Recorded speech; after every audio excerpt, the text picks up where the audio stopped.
3 ದಿನ ಆಯಿತು ಪಾರ್ಲಿಮೆಂಟ್ ಶುರುವಾಗಿ. ಅನೇಕ ಬಾರಿ 2006ರಿಂದ ಹಿಡಿದು 2014ರವರೆಗೆ ಬೇಕಾದಷ್ಟು ಪೇಪರ್ ಲೀಕ್ ಆಗ್ಯಾವ. ನಿನ್ನೆ ಪ್ರಿಯಾಂಕಾ ಗಾಂಧಿದು ಒಂದು ಪ್ರೆಸ್ ಮೀಟ್ ನಾವು ನೋಡಿದ್ವಿ.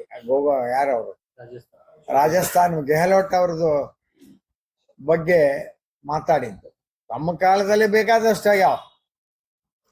ಅದನ್ನ ಬಿಟ್ಟು ಬರೀ ಮೋದಿ ಅವರು ಧರ್ಮೇಂದ್ರ ಪ್ರಧಾನ್ ಅವ್ರನ್ನ ಹಿಡ್ಕೊಂಡು ಪೇಪರ್ ಲೀಕ್ ಅಂತ ಪೇಪರ್ ಲೀಕ್ ಅದು ಇಶ್ಯೂ ಹೋಗಿ ಅದನ್ನ ರದ್ದು ಮಾಡಿ ಮತ್ತೆ ಸಕ್ಸಸ್ಫುಲ್ಲಿ ನೀಟ್ ಎಕ್ಸಾಮ್ ಮಾಡಿ 11 ಲಕ್ಷ ಜನ ಎಲಿಜಿಬಲ್ ಆಗ್ಯಾರ.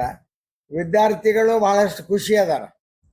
ಆ ವಿದ್ಯಾರ್ಥಿಗಳ ಹೆಸರಿನಲ್ಲಿ ಯಾರೋ ಗುಂಡಾಗಳನ್ನ ದಿಲ್ಲಿ ಒಳಗೆ ಕರ್ಕೊಂಡು ಬಂದು ಹೈ ಡ್ರಾಮಾ ಮಾಡಿ ಕೆಳಗೆ ಬೀಳುವುದು, ಅವ್ರನ್ನ ಎತ್ಕೊಂಡು ಹೋಗುದು, ಅದೇನದು ಮೀಡಿಯಾದೊಳಗೆ ಬರಬೇಕು, ದೇಶದೊಳಗೆ ಅರಾಜಕತೆ ಸೃಷ್ಟಿ ಮಾಡಬೇಕು ಅಂತೇಳಿ ರಾಹುಲ್ ಗಾಂಧಿ ಪ್ರಯತ್ನ ಮಾಡಕತ್ತಾರ. ಎಲ್ಲ ಚುನಾವಣೆಗಳಲ್ಲಿ, ಇಡೀ ದೇಶದ ಚುನಾವಣೆಗಳಲ್ಲಿ, ಅನೇಕ ರಾಜ್ಯದ ಚುನಾವಣೆಗಳಲ್ಲಿ ಕಾಂಗ್ರೆಸ್ ಪಕ್ಷಕ್ಕೆ ಹಿನ್ನಡೆ ಆಗತ್ತೆ ಅನ್ನೋದನ್ನ ಮನಸ್ಸಿನಲ್ಲಿ ಇಟ್ಕೊಂಡು ಇದೇನೋ ಒಂದು ಹೈ ಡ್ರಾಮಾ ಮಾಡ್ಕೊಂಡು ಹೊಂಟಾರ. ಇಂಥ ಹೈ ಡ್ರಾಮಾ ಭಾಳ ಮಾಡ್ಯಾರ ರಾಹುಲ್ ಗಾಂಧಿ. ಅದರಲ್ಲಿ ಯಾವುದರಲ್ಲಿ ಕೂಡ ಅವರು ಸಕ್ಸಸ್ ಆಗಿಲ್ಲ, ಮುಂದೂ ಕೂಡ ಅದರಲ್ಲಿ ಅವರು ಸಕ್ಸಸ್ ಆಗುದಿಲ್ಲ. ಏನೋ ಕೈ ಕಟ್ಕೊಂಡು ನಿಂತಾರ ಅವ್ರು. ಖರ್ಗೆ ಅವರು ಎದಕ್ಕೆ ಕೈ ಕಟ್ಕೊಂಡಾರ ಏನೋ ಅರ್ಥ ಆಗ್ಲಿಲ್ಲ. ಅದು ಏನೇನು ಮಾಡಬಾರದೆಲ್ಲಾನು ಮಾಡ್ತಕ್ಕಂಥದ್ದು ಇವತ್ತು ನಡೀತಾ ಇದೆ. ಇದನ್ನ ನಾವು ಖಂಡನ ಮಾಡ್ತೀವಿ.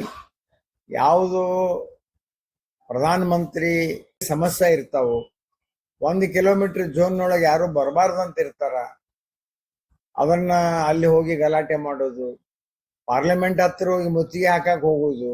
ಬಹುಶಃ ಅವ್ರೇನ್ ತಿಳ್ಕೊಂಡಾರ, ನೇಪಾಳ, ಶ್ರೀಲಂಕಾ, ಬಾಂಗ್ಲಾದೇಶ ಅಂತ ತಿಳ್ಕೊಂಡು ಆ ಹೈ ಡ್ರಾಮಾ ಇಲ್ಲಿ ಮಾಡಕ್ ಹೊಂಟಾರ. ಇದು ಭಾರತದ ಇಂಥದಕ್ಕೆ ಯಾರೋ ಇಲ್ಲಿ ಜನ ಆಸ್ಪದನೂ ಕೊಡುದಿಲ್ಲ. ಯಾರೋ ಕೆಲವು ವಿದೇಶಿ ತಾಕತ್ತು ಮೊದಲಿಂದ ಅವ್ರದ್ದು ಈ ಚೈನಾ ಜೋಡಿ ರಾಹುಲ್ ಗಾಂಧಿದು ಸ್ವಲ್ಪ ಸಂಬಂಧ ಐತಿ. ಹುಡುಗಿಲೆ ಹೋಗೋದು, ಭೇಟಿ ಆಗೋದು, ಅದೇನೇನೋ ಮಾಡ್ತಿರ್ತಾರೋ. ಅಂತ ವಿದೇಶಿ ತಾಕತ್ತುಗಳನ್ನ ಗಮನದಲ್ಲಿಟ್ಕೊಂಡು ಏನೋ ಒಂದು ಈ ತರದ ಹೈ ಡ್ರಾಮಾ ಮಾಡಿ ಅವ್ರು ಕರ್ಕೊಂಡೋಗಿ ಪೊಲೀಸ್ ಗಾಡಿಯಾಗ ಕರ್ಕೊಂಡು ಹೋಗ್ಬಿಟ್ರೆ ಇಲ್ಲಿ ಕಾಂಗ್ರೆಸ್ನವ್ರಿಗೆ ಏನ್ ತೊಂದರೆ ಆತ, ಅವ್ರನ್ನ ಅರೆಸ್ಟ್ ಮಾಡಿದ್ರಂತ ಇಲ್ಲಿ ಸ್ಟ್ರೈಕ್ ಅಂತ